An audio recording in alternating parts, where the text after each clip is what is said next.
સ્તવન કરું, સ્તવન કરું, સ્તવન કરું ઈસુ તારું. વચન સુણીને ગ્રહણ કરું સહુ, તેને પંથે ચાલુ. સ્તવન કરું, સ્તવન કરું, સ્તવન કરું ઈસુ તારું. કેમ છો દર્શક મિત્રો? પ્રભુ ઈસુના મહાન અને વિજયી નામમાં આપ સર્વનું સ્તવન બાઇબલ અભ્યાસમાં સ્વાગત કરું છું. મિત્રો, તમે જાણો છો તેમ ગત સ્તવન બાઇબલ અભ્યાસમાં આપણે હોશિયાના પુસ્તકની શરૂઆત કરી, જેમાં હોશિયાનો પરિચય આપવામાં આવ્યો. મિત્રો, આજના અભ્યાસમાં આગળ વધતા આપણે હોશિયાના પહેલા અધ્યાયનો અભ્યાસ કરીશું. મિત્રો, તમને કદાચ પ્રશ્ન થાય કે હોશિયા તો ઈશ્વરની ભવિષ્યવાણી આપવા માટેનો એક પ્રબોધક હતો, તો તેણે વેશ્યા સાથે લગ્ન કેમ કર્યા? શું તે ઈશ્વરની યોજના હતી? મિત્રો, તે સમયમાં જે થયું તે આજે પણ થઈ રહ્યું છે. માટે હોશિયા મારફતે આજે પણ ઈશ્વર આપણને ચેતવણી આપી રહ્યા છે. તો આવો આજના અભ્યાસમાં આગળ વધીએ.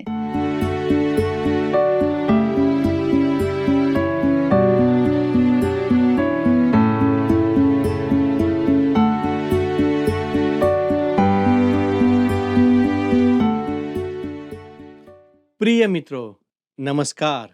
સ્તવન કાર્યક્રમમાં આજથી આપણે હોશિયાના પ્રથમ અધ્યાયના અભ્યાસની શરૂઆત કરીશું, જેનો વિષય છે હોશિયા અને ગોમેર, વેશ્યાના લગ્ન.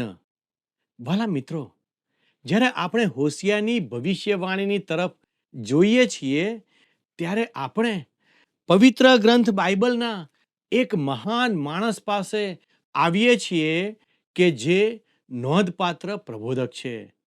મિત્રો, હિબ્રુ બાઇબલમાં પ્રબોધકોને નાના કે મોટાના જૂથમાં અલગ કરાયા નથી. તેઓ જે ક્રમમાં આપણી પાસે છે તે જ ક્રમમાં ત્રીજી સદીની મંડળી પાસે હતા. વહાલા દર્શક મિત્રો, તમે નોંધ્યું હશે કે જે પણ પ્રબોધકો લેખક હતા તે સર્વ વિભાજિત રાજ્યના સમયગાળામાં થઈ ગયા. જ્યારે રાજાઓ નિષ્ફળ ગયા, ત્યારે ઈશ્વરે દેશ સાથે વાત કરવા પ્રબોધકોને ઊભા કર્યા. વહાલા દર્શક મિત્રો, ક્રમાનુસાર જોઈએ તો હોશિયાની ભવિષ્યવાણી યર્મિયાની પહેલા આવે છે. હોશિયા તો યશાયા, મીખા અને ઉત્તરના રાજ્યના દેશબંધુ આમોસના સમકાલીન હતા.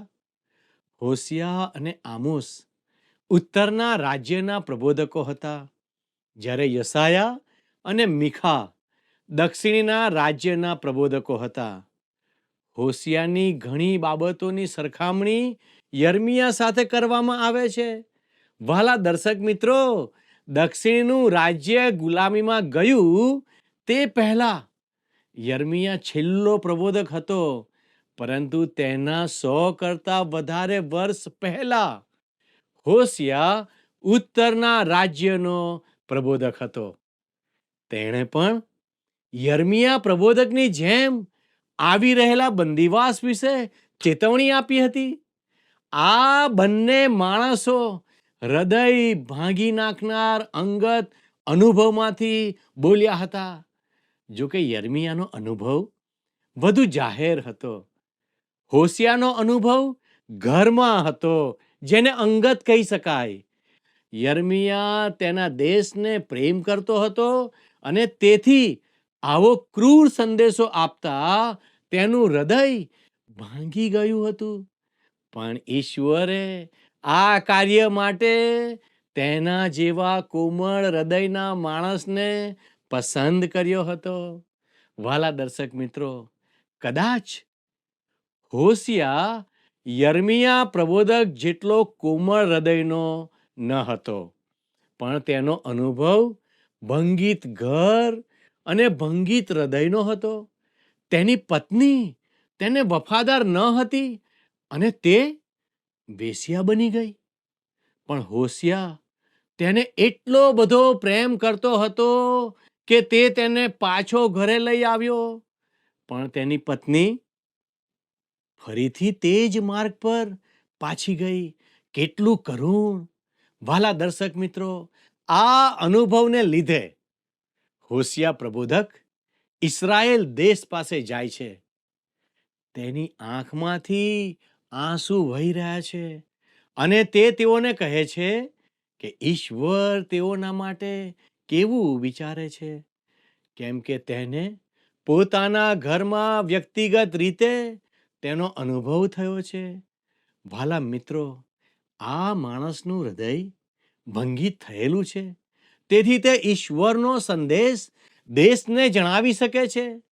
વાલા દર્શકો, હોશિયાના પ્રથમ 3 અધ્યાયમાં આપણે જે જોઈએ છીએ તે અંગત છે, વ્યક્તિગત છે. પ્રબોધક અને તેની બેવફા પત્ની ગોમેર. વાલાઓ, અહીંયા આપણને તેના ઘરની ભૂંડાઈ અને નગરમાં ચાલતી અફવા જોવા મળે છે. આવો આપણા અભ્યાસમાં આપણે આગળ વધતા હોશિયા પ્રબોધકનું પુસ્તક, તેનો 1 અધ્યાય અને તેની 1 કલમ વાંચીએ. યહૂદિયાના રાજાઓ ઉઝિયા, યોથામ, આહાજ તથા હિજકિયા એઓની કારકિર્દીમાં તથા ઇસ્રાયેલના રાજા યોઆસના દીકરા યરોબામની કારકિર્દીમાં યહોવાનું જે વચન બએરીના દીકરા હોશિયાની પાસે આવ્યું તે. વાલા દર્શક મિત્રો, ઉઝિયા, યોથામ, આહાજ તથા હિજકિયા તે સમયમાં દક્ષિણના રાજ્યના રાજાઓ હતા. યોઆસનો દીકરો યરોબામ ઇસ્રાયેલના રાજ્યનો રાજા હતો. તેના જેટલો દુષ્ટ રાજા ઉત્તરના રાજ્યોમાં બીજો કોઈ થયો નથી. મિત્રો, હવે યોશિયા 1 અને તેની 2 કલમમાં આ પ્રમાણે લખ્યું છે, ધ્યાનથી નિહાળો. યહોવા પહેલવહેલા હોશિયાની સાથે બોલ્યો. ત્યારે યહોવાએ હોશિયાને કહ્યું કે જઈને એક વેશ્યા સાથે લગ્ન કર ને વેશ્યાના છોકરાને પોતાના કરી લે, કેમ કે દેશ યહોવાનો ત્યાગ કરીને પુષ્કળ વ્યભિચાર કરે છે. વાલા મિત્રો, અહીં પ્રભુ આ પ્રબોધકને જે કહે છે તે આંચકો લાગે તેવું છે.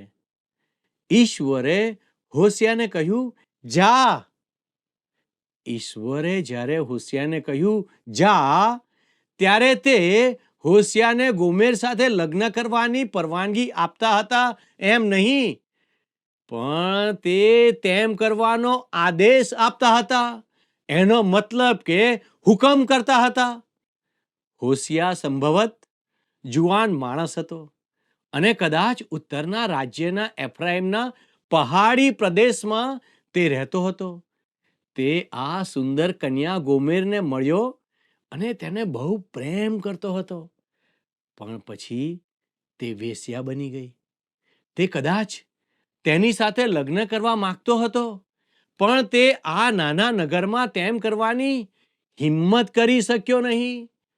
ગોમેરે જે કર્યું તેને લીધે હોશિયાને તેને મૂકી દેવાનો પણ વિચાર આવ્યો હશે. તે સમયમાં મૂસાનો નિયમ આવી સ્ત્રીઓને પથ્થરે મારવાનો હતો. હવે તે શું કરશે?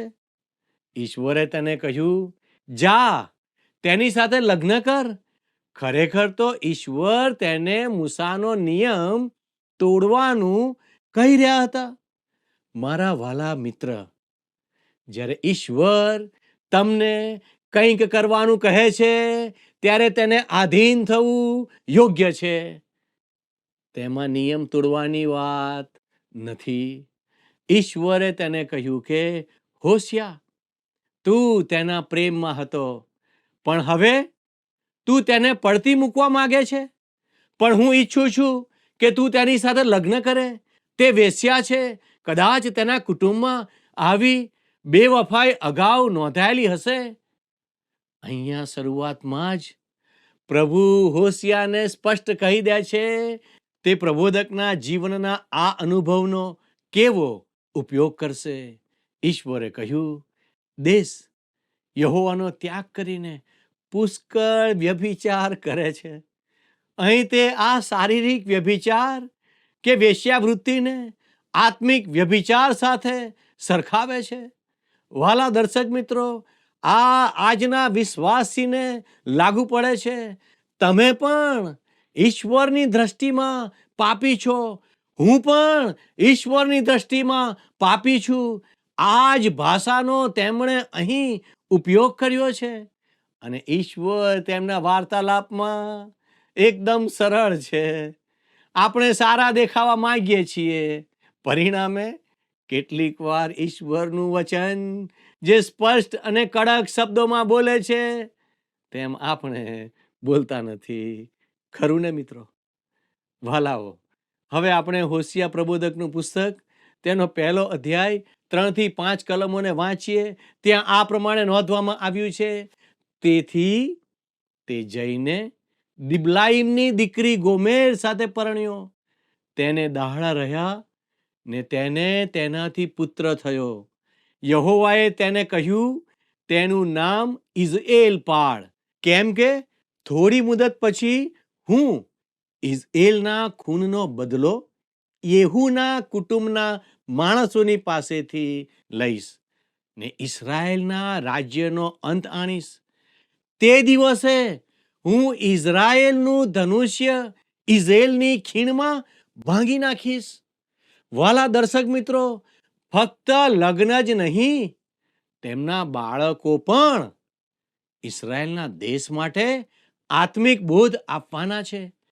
અહીં હોશિયાના બાળકોના નામમાં પણ દેશ માટે સંદેશો હતો.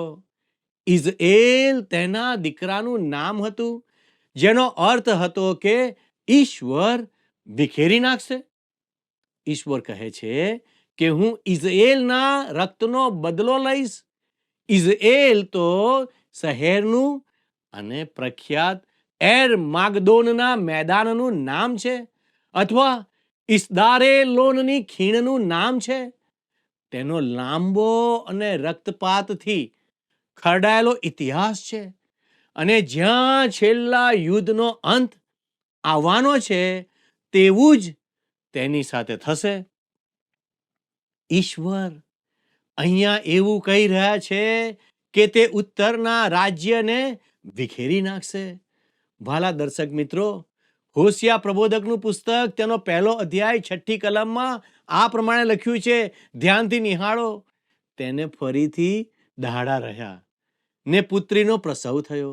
ત્યારે યહોવાએ તેને કહ્યું, તેનું નામ લો રૂહામા પાડ, કેમ કે હું હવે પછી કદી ઇઝરાયેલ લોક પર દયા રાખીશ નહીં ને તેમને કદી માફ કરીશ નહીં.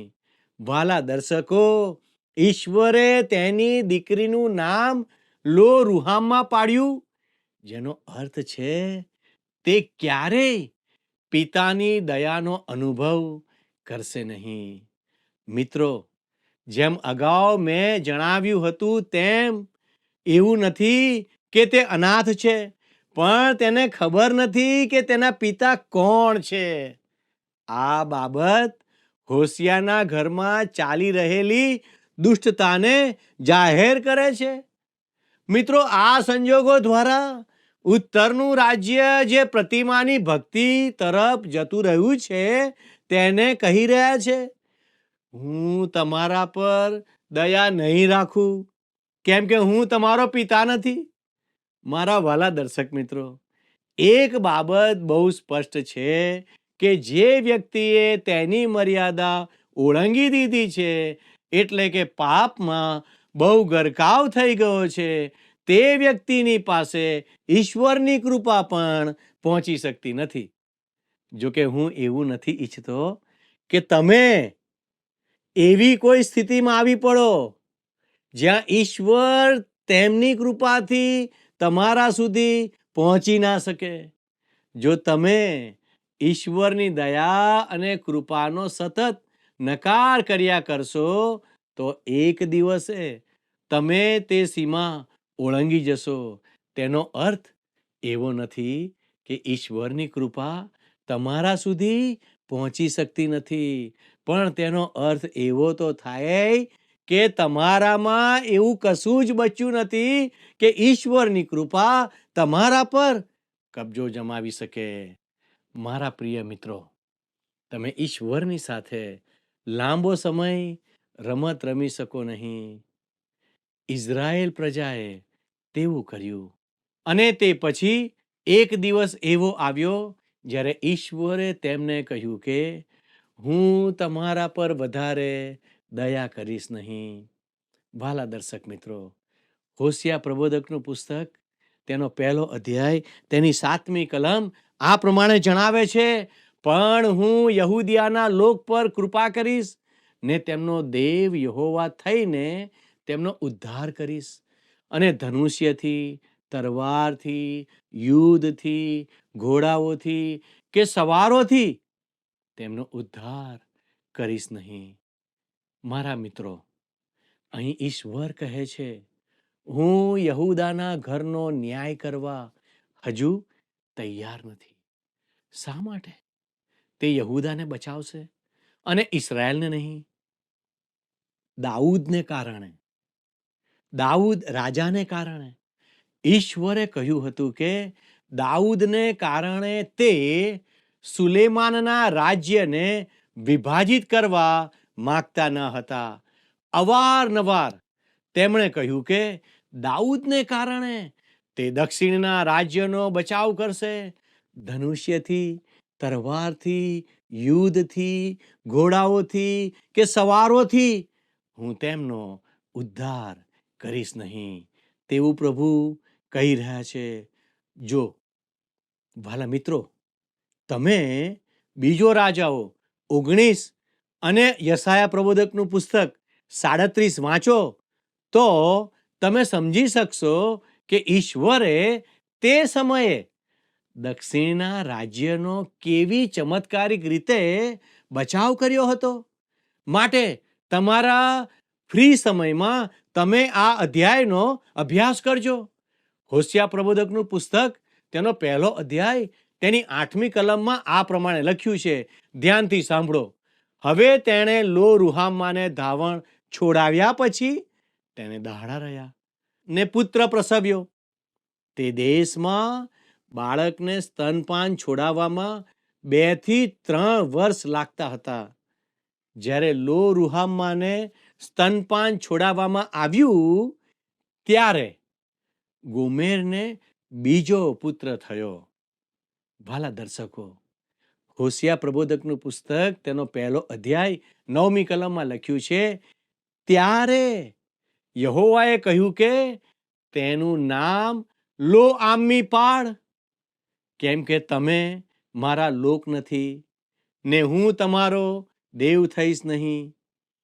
હોશિયાના ત્રીજા બાળકનું નામ લો આમ્મી હતું. તેનો અર્થ મારા લોકો નથી એમ થાય છે. જો તમે તેને એક વચનમાં મૂકો તો તેનો અર્થ થાય છે મારું બાળક નથી.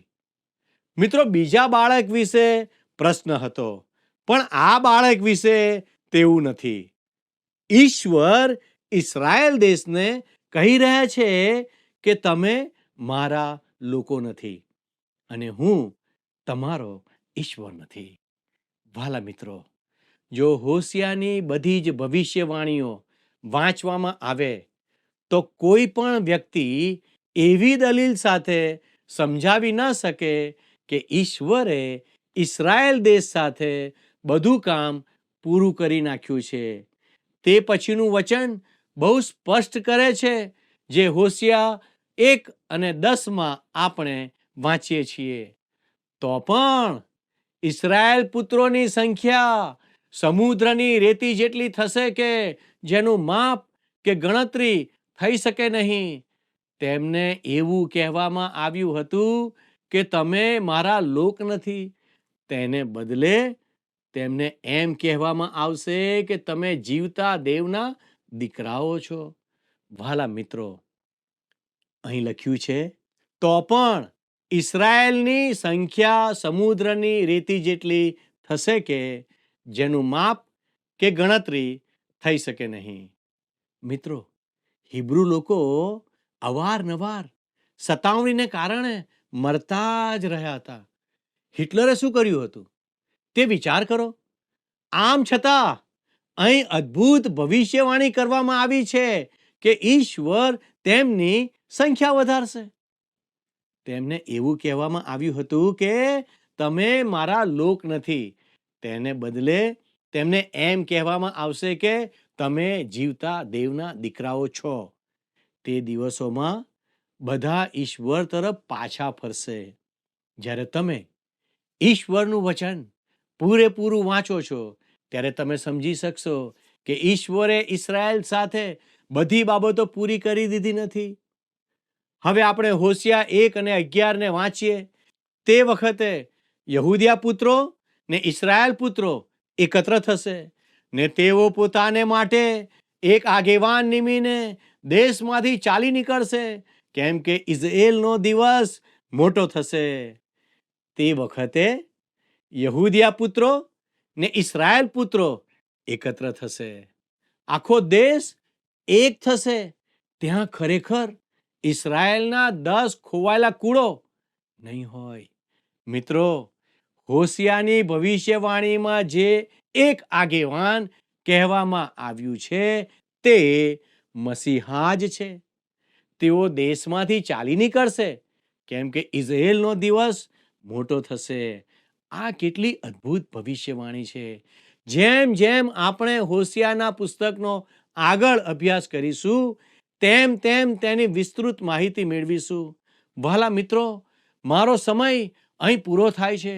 હોશિયાના પુસ્તકના આ અભ્યાસમાં મારી સાથે નિયમિત જોડાશો એવી મારી આપને નમ્ર વિનંતી છે, કારણ કે આ પુસ્તક દ્વારા આપણે ઈશ્વરના અજોડ વચનોને સમજવાના છીએ.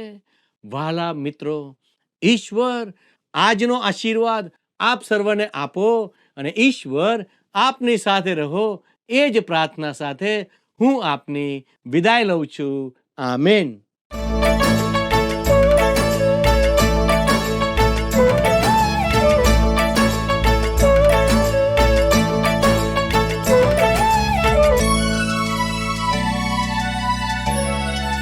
जय जय परम दयामय स्वामी, स्मारक गान करो रे. जय जय परम दयामय स्वामी, स्मारक गान करो रे. जीव जनावर अंडज पक्षी, जीव जनावर अंडज पक्षी, राय प्रजा जन जोता. चेतन जड़ मन बुद्धि विचारो, चेतन जड़ मन बुद्धि विचारो, कारक भासक श्रोता. जय जय परम दयामय स्वामी, स्मारक गान करो रे. जय जय परम दयामय स्वामी.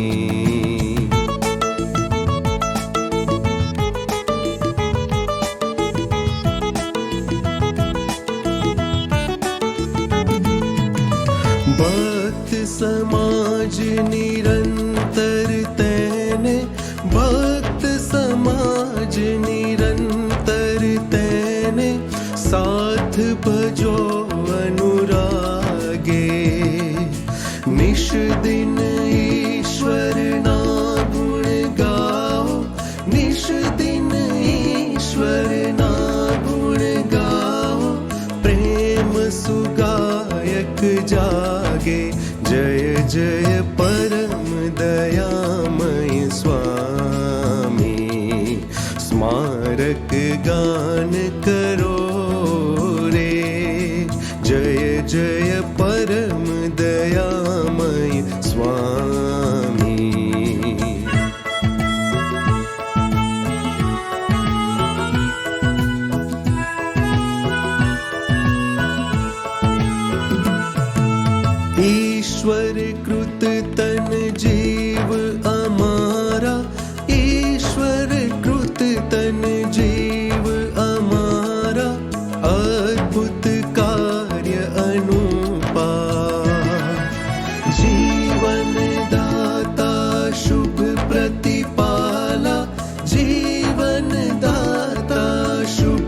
प्रतिपाला धन्य दयामय भूपा जय जय परम दयामय स्वामी स्मारक गान करो रे जय जय परम दयामय स्वामी